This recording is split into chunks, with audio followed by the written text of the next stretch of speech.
నమస్కారం. ఆధ్యాత్మిక మార్గదర్శనం శుభప్రదం కార్యక్రమానికి స్వాగతం.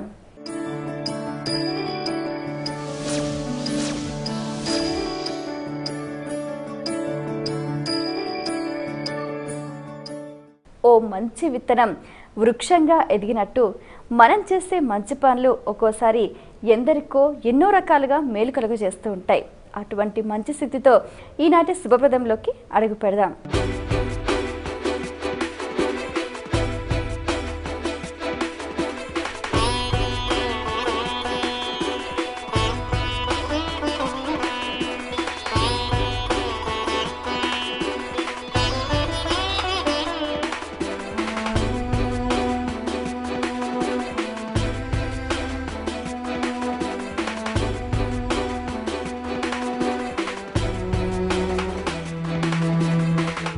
మంగళవారం రోజున ఏ దేవతను ఆరాధించాలి, ఎలా నడుచుకోవాలి, గోచార ఫలితాలు ఎలా ఉన్నాయో సవివరంగా తెలియజేయడానికి మనతో పాటున్నారు ప్రముఖ ఆధ్యాత్మికవేత్త మాచిరాజు కిరణ్ గారు, అలాగే జ్యోతిష శాస్త్ర నిపుణులు శ్రీ రాయపురోలు మల్లికార్జున శర్మ గారు.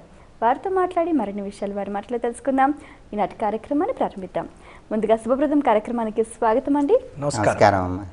మాచిరాజు కిరణ్ గారు, మరి మంగళవారం రోజున ఏ దేవతను ఆరాధించాలంటారు, అలాగే ఆ దేవత అనుగ్రహం పొందాలంటే ఎటువంటి శ్లోకాన్ని పఠించాలంటారు? మంగళవారం అంటే నవగ్రహాలలో కుజగ్రహానికి సంబంధించిన వారం. అందువల్ల మంగళవారం పరిపూర్ణంగా అనుకూలించాలంటే కుజుడికి అధిష్టాన దేవత సుబ్రహ్మణ్య స్వామి కాబట్టి సుబ్రహ్మణ్యేశ్వర స్వామి వారికి సంబంధించిన ధ్యాన శ్లోకాన్ని చదువుకోవాలి. సుబ్రహ్మణ్యేశ్వర స్వామి వారిని ప్రత్యేకమైన విధి విధానాలతో పూజించాలి. సుబ్రహ్మణ్యేశ్వర స్వామి వారికి సంబంధించిన ఆ ధ్యాన శ్లోకాన్ని మనం పరిశీలించినట్లయితే సేనా విదారక స్కంద మహాసేన మహాబల రుద్రమాగ్నిజ షడ్వక్త్ర గంగాగర్భ నమోస్తుతే. ఇది సుబ్రహ్మణ్యేశ్వర స్వామి వారికి సంబంధించిన అత్యంత మహిమాన్వితమైనటువంటి శ్లోకం. మంగళవారం కుజుడికి సంబంధించింది కాబట్టి కుజుడికి అధిష్టాన దేవత సుబ్రహ్మణ్య స్వామి కాబట్టి ఆ స్వామికి సంబంధించిన ధ్యాన శ్లోకం చదువుకున్నట్లయితే అంతఃశత్రు బాధల తీవ్రతను తగ్గింపజేసుకోవటానికి నాగదోషాలు, సర్పదోషాలు, కాలసర్పదోషాలు, కుజదోషాలు, ఈ దోషాల తీవ్రతను తగ్గింపజేసుకొని ఉత్తమమైన ఫలితాలను సిద్ధింపజేసుకోవటానికి ఈ శ్లోకం విశేషంగా సహకరిస్తుంది.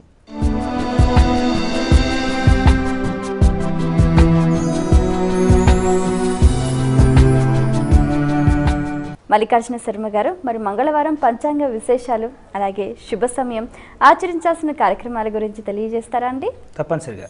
స్వస్తి శ్రీ దుర్ముఖనామ సంవత్సరము, దక్షిణాదినము, గ్రీష్మ ఋతువు, ఆషాఢ మాసము, కృష్ణపక్షము, సప్తమి తిథి, మంగళవారము. ఈరోజు సప్తమి తిథి సాయంత్రం 5:35 వరకు ఉంటుంది. నక్షత్రం రేవతి పగలు 11:04 వరకు ఉంటుంది. యోగము ధృతి రాత్రి 10:19 వరకు, కరణము భద్ర ఉదయం 6:39 వరకు ఉండి అనంతరం భవ ప్రారంభమయ్యి సాయంత్రం 5:35 వరకు ఉంటుంది. వర్జ్యం రాత్రి తెల్లవారుజామున 5:53 నుండి ప్రారంభమవుతుంది. దుర్ముహూర్త కాలము పగలు 8:31 నుండి 9:23 వరకు, తిరిగి రాత్రి 11:16 నుండి 12 గంటల వరకు ఉంటుంది. అమృత ఘడియలు పగలు 8:48 నుండి 10:19 వరకు, తిరిగి రాత్రి 2:53 నుండి తెల్లవారుజామున 4:23 వరకు అమృత ఘడియలు ఉంటాయి. రాహుకాలము పగలు 3 గంటల నుండి 4:30 వరకు, యమగండ కాలము ఉదయం 9 గంటల నుండి 10:30 వరకు ఉంటాయి. సూర్యోదయము 5:57, సూర్యాస్తమయము 6:48. ఈరోజు శుభ సమయం ఉదయం 10:46 నుండి పగలు 12:23 వరకు. విశేషంగా మంగళవారం నాడు సుబ్రహ్మణ్య స్వామి యొక్క ఆరాధనకు, అలాగే వేరువేరు రకాలుగా గ్రహ సంబంధమైనటువంటి దోషములు తొలగించుకునే క్రమంలో అంగారక గ్రహము అనగా కుజగ్రహం యొక్క అర్చనాదులకు విశేషంగా ఉపయోగపడుతుంది. జాతక సంబంధమైనటువంటి దోషాదుల్లో ఎవరైనా కుజగ్రహ సంబంధమైనటువంటి దోషములు ఉన్నటువంటి వారు నవగ్రహ ఆలయాన్ని దర్శనం చేసుకుని సూర్యగ్రహ అర్చనలో విశేషంగా ఎరుపు రంగు పుష్పములను అలాగే కందులు ఎరుపు రంగు వస్త్రములను స్వామివారికి సమర్పించి ప్రదక్షిణములు చేసుకున్నట్లయితే విశేషంగా అంగారక గ్రహం యొక్క శుభదృష్టి వీక్షణములు మీపైన ప్రసరింపబడుతూ ఉంటాయి. అదేవిధంగా సంతాన సంబంధమైనటువంటి దోషములు కానివ్వండి, ఆలస్య వివాహాదులు కానివ్వండి, దంపతుల మధ్య ఉన్నటువంటి చికాకులు కానివ్వండి, ఏదైనప్పటికీ కూడా ఈ రకమైనటువంటి బాధలు నివృత్తి చేసుకునేటటువంటి క్రమంలో సుబ్రహ్మణ్య స్వామి యొక్క ఆలయాలు దర్శనం చేసుకోవటం మంచిది. మంగళవారం చేయవలసిన కార్యక్రమాలు శుభ సమయం గురించి చక్కగా వివరించారండి మాచిరాజ్ కిరణ్ గారు. మరి ఇందాక మీరు తెలియజేసిన శ్లోకానికి సంబంధించిన అర్థాన్ని వివరిస్తారా అండి? సేనా విదారక స్కంద మహాసేన మహాబల రుద్రమాగ్నిజ షడ్వక్త్ర గంగాగర్భ నమోస్తుతే అంటూ మంగళవారం సుబ్రహ్మణ్యేశ్వర స్వామి వారిని ధ్యానించాలి. ఈ శ్లోకంలో ఉన్న అర్థాన్ని మనం పరిశీలించినట్లయితే సేనా విదారక అంటే శత్రుసేనలను భయపెట్టేవాడు అని అర్థం. స్కంద అంటున్నారు, శత్రున్ శోషయాతి ఇది స్కంద అంటుంది శాస్త్రం. అంటే శత్రువులను శోషింపజేసేవాడు, వాళ్ళను భయపెట్టేవాడు కాబట్టి ఆయన్ని స్కందుడు అనే పేరుతో పిలుస్తారు. అలాగే సంస్కృతంలో చీలిపోవటాన్ని స్కందము అంటారు. రెల్లుగడ్డి పొదలలో నుంచి సుబ్రహ్మణ్యేశ్వర స్వామి వారు ఆవిర్భవించినప్పుడు ఆ రెల్లుగడ్డి పొదల వల్ల ఆయన ముఖం 6 భాగాలుగా చీలిపోయింది. చీలిపోవటాన్ని సంస్కృతంలో స్కందం అంటారు కాబట్టి ఆయనకి స్కందుడు అనే పేరు వచ్చింది. అలాగే మహాసేన మహాబల అత్యంత బలపరాక్రమవంతుడై శత్రు సైన్యాన్ని జయించగలిగేటటువంటి శక్తిని కలిగిన వాడు అని అర్థం. అలాగే రుద్రమాగ్నిజ షడ్వక్త్ర గంగాగర్భ నమోస్తుతే అంటూ ప్రార్థిస్తున్నాం. కుమారస్వామి జన్మ వృత్తాంతాన్ని పరిశీలించినట్లయితే ఈశ్వరుడి తేజస్సును అగ్నిదేవుడు స్వీకరిస్తాడు. ఆ తేజస్సును భరించలేక హిమవత్పర్వతం మీద విడిచిపెడతాడు. హిమవత్పర్వతం మీద ఉన్న ఈశ్వరుడి తేజస్సును వాయుదేవుడు ఆకాశగంగలో విడిచిపెడతాడు. ఆకాశగంగలో ఉన్నటువంటి పరమేశ్వరుడి తేజస్సు ఆకాశగంగ ప్రవాహంలో అలా కొట్టుకుంటూ వచ్చి పక్కనే ఉన్నటువంటి శరవణ అనే పేరు కలిగిన తటాకంలోకి ప్రవేశిస్తుంది. ఆ తటాకంలోకి ప్రవేశించిన పరమేశ్వరుడి తేజస్సు దానికి పక్కనే ఉన్నటువంటి రెల్లుగడ్డి పొదలలో పడి ఆ రెల్లుగడ్డి పొదలలో నుంచి సుబ్రహ్మణ్య స్వామి ఆవిర్భవించాడు. అందుకే ఇక్కడ శ్లోకంలో రుద్రమాగ్నిజ అన్నారు.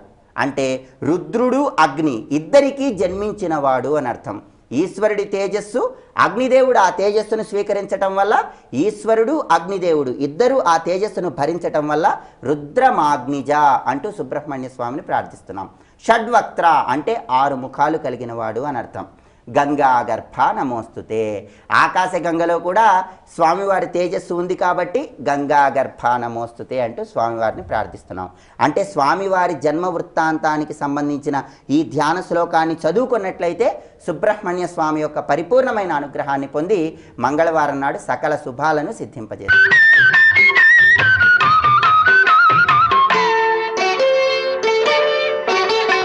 మల్లికార్జున శర్మ గారు, మరి ద్వాదశ రాశుల గోచార ఫలితాలు ఎలా ఉన్నాయో తెలియజేస్తారా అండి?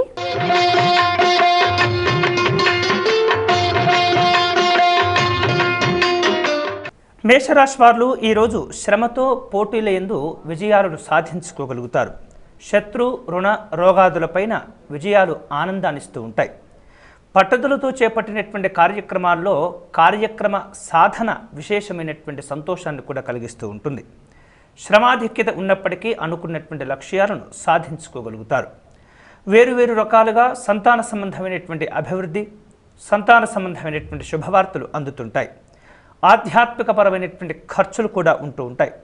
వేరువేరు రకాలుగా మీరు చేపట్టినటువంటి కార్యక్రమాల్లో పెద్దవారి యొక్క సహకారం మీకు అవసరమవుతూ ఉంటుంది. సృజనాత్మకత ఉంటుంది. ఆధ్యాత్మిక దైవచింతన కార్యక్రమాల్లో పాల్గొంటారు.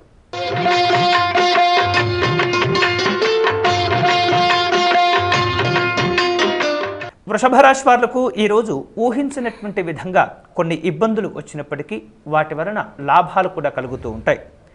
అన్ని రకములైనటువంటి లాభాలు, అన్ని రకములైనటువంటి ప్రయోజనాలను మీరు ఆస్వాదించగలుగుతారు. తెలివితేటలను ప్రదర్శిస్తూ కొన్ని సందర్భాల్లో వచ్చినటువంటి అనుకోనటువంటి సమస్యలను కూడా మీరు అధిగమించుకోగలుగుతారు. ఒత్తిడితో సౌకర్యాలను పూర్తి చేస్తుంటారు. పెద్దవారి యొక్క ఆశీస్సులు లాభిస్తుంటాయి. సంతానపరంగా చిన్న చిన్న సమస్యలు ఉండే సూచన కనిపిస్తుంది. ఆ విషయంలో జాగ్రత్తలు తీసుకోవాలి.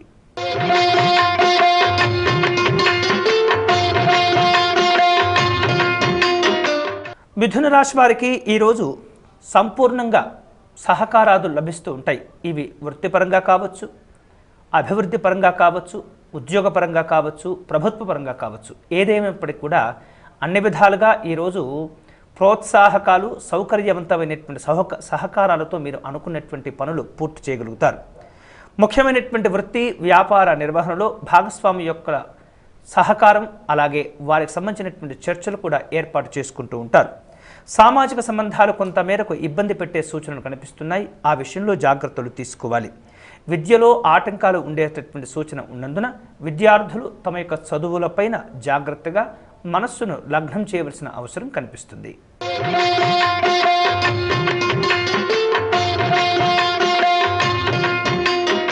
కర్కాటక రాశి వాళ్లకు ఈరోజు ప్రయాణాల్లో కొంత ఇబ్బంది ఉండే సూచన కనిపిస్తుంది. సంప్రదింపుల్లో జాగ్రత్తలు తీసుకోవాలి. స్నేహితులతో వ్యవహరించే సందర్భంలో మంచి చెడుల గురించి జాగ్రత్తగా ఆలోచనలు చేసిన తర్వాతనే నిర్ణయాలు తీసుకోవటం మంచిది. పోటీల్లో శ్రమ, ఒత్తిడి ఉంటూ ఉంటాయి. అయినప్పటికీ ఆ ఒత్తిడి, ఆ శ్రమ అనంతరం విజయాలు మీకు ఆనందాన్ని కలిగిస్తుంటాయి. దూర ప్రయాణాల్లో ఉన్నటువంటి ఆలోచనలు, దూర ప్రయాణాలపైన ఉన్నటువంటి దృష్టి చక్కనైనటువంటి ఫలితములను కలుగచేస్తుంది. ఆధ్యాత్మిక దైవ చింతన కార్యక్రమాల్లో పాల్గొంటారు.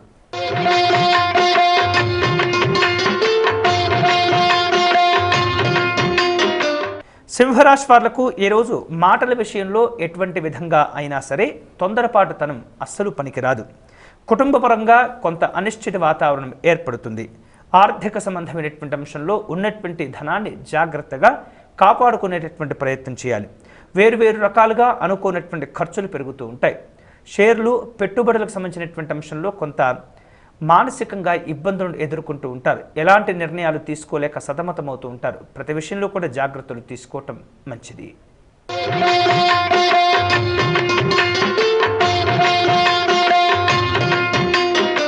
కన్యా రాశి వాళ్లకు ఈరోజు తాము ఏర్పాటు చేసుకున్నటువంటి కార్యక్రమాలు కొంత ఇబ్బందికి గురి అయ్యేటటువంటి సందర్భాలు కనిపిస్తూ ఉన్నాయి. మాటల విషయంలో కొంత కట్టుబాటు ధోరణి ప్రదర్శిస్తూ ఉంటారు. మీరు అనుకున్నటువంటి లక్ష్యాలను పూర్తి చేయడంలో కొంత మానసికంగా ఒత్తిడికి గురి అవుతూ ఉంటారు. శక్తికి మించినటువంటి పనులు చేపట్టే ప్రయత్నాల్లో ఉంటూ ఉంటారు. కుటుంబ పరంగా, సామాజిక పరంగా, అలాగే దంపతుల పరంగా కూడా వేరు రకాలుగా ఒడిదుడుకులను ఎదుర్కొంటూ ఉంటారు.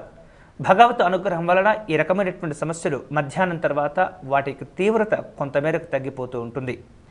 మహాలక్ష్మి అమ్మవారికి ఆరాధన, అర్చనలు మీకు మేలు చేస్తుంటాయి.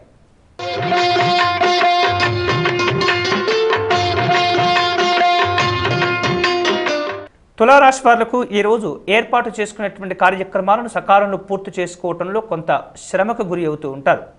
పోటీతత్వాన్ని అధిగమిస్తూ ఉంటారు. మీరు అనుకున్నటువంటి కార్యక్రమాలను ఒక ప్రణాళికాబద్ధంగా ఏర్పాటు చేసుకుని వాటిని పూర్తి చేయగలుగుతారు. ఆధ్యాత్మిక కార్యక్రమాల్లో పాల్గొనేందుకు దూర ప్రాంత సంబంధమైనటువంటి ప్రణాళికలను రూపొందించుకుంటూ ఉంటారు. స్నేహితులను, బంధువులను కలుసుకుంటారు. విందు కార్యక్రమాల్లో పాల్గొంటూ ఉంటారు. లక్ష్యానికి దూరంగా పోకుండా ఎప్పటికప్పుడు ఒక రకమైనటువంటి ఆధ్యాత్మిక భావనతో ఉండటం మంచిది.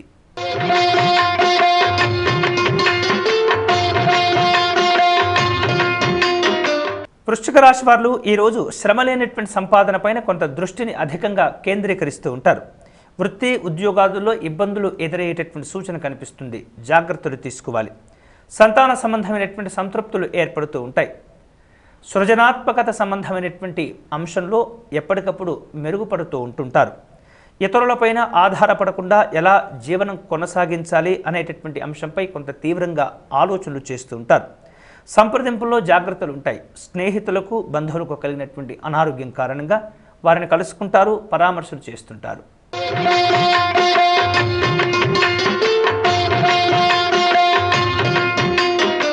ధనుస్సు రాశి వాళ్లకు ఈరోజు సౌకర్యాల విషయంలో కొంత ఇబ్బందులు ఎదుర్కొంటూ ఉంటారు. మాతృ ఆరోగ్య విషయాల్లో శ్రద్ధ తీసుకోవాలి. సౌఖ్యప్రదమైనటువంటి అంశంలో కొంత ఉన్నతిని సాధించుకోగలుగుతారు. పిల్లల యొక్క ఆరోగ్య విషయాల్లో గమనికలు ఉండటం మంచిది. మీరు అనుకున్నటువంటి కార్యక్రమాలు మీ కుటుంబ సభ్యులు సహకరించడం వలన, ప్రోత్సహించడం వలన అవి విశేషంగా పూర్తి అవుతూ ఉంటాయి. ఆస్తులకు సంబంధించినటువంటి అంశంలో అన్నదమ్ముల మధ్య చిన్న చిన్న అభిప్రాయ భేదాలు ఉంటూ ఉంటాయి. అయితే ఇవి వ్యక్తిగతంగా కాకుండా కుటుంబ పరంగా వచ్చేటటువంటి సూచనలు కనిపిస్తున్నాయి కాబట్టి ఆ విషయంలో కొంత జాగ్రత్తలు తీసుకోవటం మంచిది.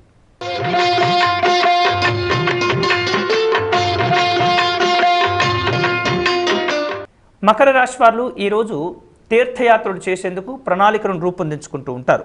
ఉన్నతపరమైనటువంటి విద్యలపైన ఆసక్తి ఉంటుంది.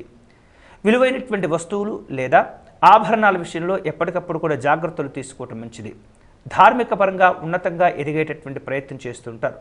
నలుగురిలో మీకంటూ ఒక గుర్తింపు, గౌరవం రావాలని తపన పడుతూ ఉంటారు. సాంఘిక జనసంక్షేమ సంబంధమైనటువంటి కార్యక్రమాల్లో పాల్గొంటూ ఉంటారు. ఆస్తులకు సంబంధించినటువంటి అంశంలో సోదర వర్గం వారు కొంత సహకరించేటటువంటి సందర్భాలు కనిపిస్తున్నప్పటికీ అవి ఆ ఫలితాలు పూర్తిగా అందుకోలేకపోతారు. ఆ విషయంలో కొంత జాగ్రత్తలు తీసుకోవాలి.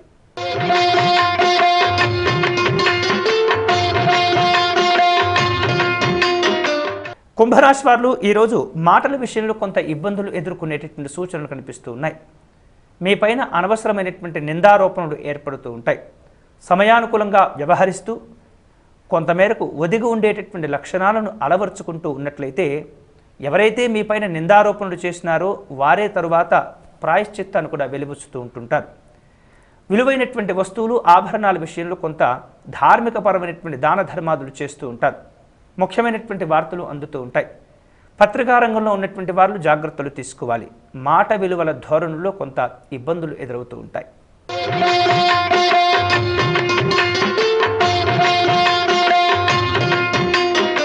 మీనరాశి వారులకు ఈరోజు సామాజిక అనుబంధాలు విశేషంగా విస్తరింపు చేసుకుంటూ ఉంటారు.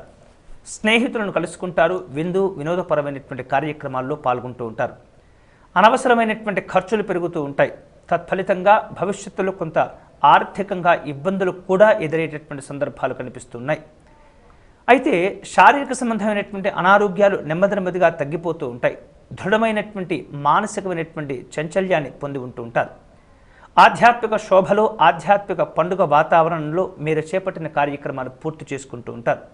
ముఖ్యమైనటువంటి ప్రయాణాలు రూపొందించుకుంటూ ఉంటారు. పెద్దల యొక్క సహకారాన్ని కోరుకుంటారు. 12 రాసుల గోచార ఫలితాలు సమయానుకూలంగా ఏ విధంగా వ్యవహరించాలో చక్కగా తెలియజేశారండి కిరణ్ గారు. ఇందాక మీరు శ్లోకాన్ని చాలా అద్భుతంగా చెప్పారు, వివరణ కూడా అందించారు. అలాగే ఈరోజు విశిష్టతను, ఆచరించాల్సిన విధి విధానాల గురించి వివరించండి. మంగళవారం అంటే అది నవగ్రహాలలో కుజుడికి సంబంధించిన వారం. కుజుడి ప్రీతి కోసం ప్రత్యేకమైన ఆరాధనా కార్యక్రమాలు నిర్వహించినట్లయితే వృత్తి, ఉద్యోగ, వ్యాపారాలలో సకల కార్యాలలో విజయాన్ని సిద్ధింపజేసుకోవచ్చు. కుజుడి అనుగ్రహాన్ని ఎలా సిద్ధింపజేసుకోవాలో ప్రామాణికంగా మనకు పురాణాలలో వర్ణించడం జరిగింది. పరాశర హోరాశాస్త్రంలో పరాశర మహర్షి ఏం చెప్పాడంటే నృసింహో భూమిపుత్రశ్చ అని వివరించాడు. అంటే శ్రీ మహావిష్ణువు పూర్ణ అవతార స్వరూపమైనటువంటి నరసింహస్వామిని సాక్షాత్తు కుజుడిగా వర్ణించడం జరిగింది. అందుకే నృసింహో భూమిపుత్రశ్చ అన్నారు. కుజుడి అనుగ్రహం కలగాలంటే, మంగళవారం అన్ని కార్యాలలో విజయం లభించాలంటే ఎరుపు రంగు వస్త్రాలు లేదా పసుపు రంగు వస్త్రాలు ధరించి లక్ష్మీ నరసింహస్వామి వారిని ఎర్రటి పుష్పాలతో కుంకుమ కలిపిన అక్షంతలతో పూజించాలి. స్వామివారి పూజకు ఉపయోగించిన ఆ కుంకుమ కలిపిన అక్షతలను శిరస్సును ధరించి కార్యనిమిత్తమై బయటికి వెళ్ళాలి. ఇలా చేస్తే కుజుడి అనుగ్రహాన్ని పరిపూర్ణంగా పొందవచ్చు. అలాగే పార్వతీదేవి సహస్రనామాలలో అమ్మవారికి సర్వమంగళ అనే నామం ఉంది. మంగళుడు అంటే శుభాలను కలిగించే కుజుడు అని అర్థం. కుజుడికి మంగళుడు అనే నామం ఉంది. అందువల్ల కుజుడి అనుగ్రహం కలగాలంటే సర్వమంగళ అయినటువంటి పార్వతీదేవిని కూడా మంగళవారం నాడు ఆరాధన చేయాలి. అలాగే మనకు వరాహ పురాణంలో ప్రామాణికంగా ఏం చెప్పారంటే శ్రీ మహావిష్ణువు వరాహ రూపాన్ని దాల్చినప్పుడు వరాహ రూపంలో ఉన్న శ్రీ మహావిష్ణువుకి భూదేవికి జన్మించిన వాడే కుజుడు అని ప్రామాణికంగా వరాహ పురాణంలో వర్ణించడం జరిగింది. అందువల్ల మంగళవారం వరాహ రూపంలో ఉన్నటువంటి శ్రీ మహావిష్ణువు చిత్రపటానికి పసుపచ్చటి పూలతో పూజ చేయటం ద్వారా కూడా కుజుడి యొక్క పరిపూర్ణమైన అనుగ్రహాన్ని సులభంగా పొందవచ్చు. అలాగే మంగళవారం సర్పదోష నివారణకు అనుకూలమైన వారం. ఎవరైనా సరే కాలసర్పదోషం ఉన్నా, నాగదోషం ఉన్నా ఈ దోషాల తీవ్రతను తగ్గింపజేసుకోవటానికి దేవాలయాలకు వెళ్ళి దేవాలయంలో ఉన్నటువంటి జంటనాగుల విగ్రహాల దగ్గర పసుపు కుంకుమలను ఉంచి ఆ జంటనాగుల విగ్రహాలకు పాలతో అభిషేకం చేసి ఆ జంటనాగుల విగ్రహాల తోకల ప్రాంతంలో జిల్లేడు ఆకులను ఉంచి జంటనాగుల విగ్రహాల చుట్టూ ప్రదక్షిణలు చేయాలి. ఇలా జంటనాగులను ఆరాధన చేయటం ద్వారా సర్పదోష తీవ్రతను తగ్గింపజేసుకోవటానికి కూడా మంగళవారం అనుకూలమైన వారం. అలాగే మంగళవారానికి అధిపతి కుజుడు. కుజుడికి అధిష్టాన దేవత సుబ్రహ్మణ్యేశ్వర స్వామివారు. అందువల్ల మంగళవారం నాడు సుబ్రహ్మణ్యేశ్వర స్వామివారిని శరవణ భవ అనే నామం జపిస్తూ అర్చన చేసినట్లయితే ఉత్తమమైన ఫలితాలను పొందవచ్చు. దానికి కారణం ఏంటంటే సుబ్రహ్మణ్యేశ్వర స్వామివారు ఆవిర్భవించే సమయంలో సాక్షాత్తు పార్వతీదేవే శరవణ అనే తటాకంగా మారి పరమేశ్వరుడి తేజస్సును దానిలోకి ప్రవేశింపజేసుకుంది. అంటే పార్వతీదేవి శరవణ అనే తటాకంలాగా మారి స్వామి తేజస్సును భరించింది కాబట్టి శరవణ అనే నామం అంటే సుబ్రహ్మణ్యుడికి ఎంతో ప్రీతిపాత్రం. ఎవరైతే మంగళవారం శరవణ భవ అనే నామం చదువుకుంటూ సుబ్రహ్మణ్యేశ్వర స్వామి వారిని పూజిస్తారో స్వామి పరిపూర్ణమైన అనుగ్రహం ద్వారా సకల కార్యసిద్ధిని పొందవచ్చు. దేవాలయానికి వెళ్ళి సుబ్రహ్మణ్యేశ్వర స్వామి వారికి ప్రదక్షిణలు చేసేవాళ్ళు ఎవరైనా సరే ఓం సాం శరవణ భవ అనే మంత్రజపం చేస్తూ ప్రదక్షిణలు చేయండి. సుబ్రహ్మణ్యేశ్వర స్వామి యొక్క పరిపూర్ణమైన అనుగ్రహం ద్వారా వృత్తి ఉద్యోగ వ్యాపారాల్లో విశేషంగా రాణించవచ్చు. గృహంలో స్వామివారిని పూజించుకున్నట్లయితే 6 ఒత్తులు వేసి ఆవు నెయ్యి పోసి వెండి ప్రమిదల్లో స్వామివారి చిత్రపటం ముందు దీపారాధన చేయండి. చలిమిడి చిమ్మిలి స్వామివారికి నివేదన చేయండి. స్వామి అనుగ్రహం ద్వారా మంగళవారం ప్రతి పనిలో విజయాన్ని సిద్ధింపజేసుకోండి. చాలా సంతోషం అండి. మీ సమయాన్ని కేటాయించిన చక్కటి విషయాలు మా అందరికీ సవివరంగా సుశాస్త్రీయంగా తెలియజేసినందుకు ధన్యవాదాలు. నమస్కారం. వీక్షించారు కదండి, ఇది ఇవాళ మన కార్యక్రమం. అలాగే మనం ఎలాంటి కార్యక్రమాలు చేయాలి, గోచార ఫలితాలు ఎలా ఉన్నాయి, అలాగే దేవతారాధన వల్ల ఎలాంటి ఫలితాలు కలుగుతాయో మీరంతా తెలుసుకున్నారు కదా. మరి మీ మార్గాన్ని సుగమం చేసేందుకు మరిన్ని ఆసక్తికర విశేషాలతో రేపటి శుభప్రదం కార్యక్రమంలో మళ్ళీ కలుసుకుందాం. అంతవరకు సెలవు. నమస్కారం.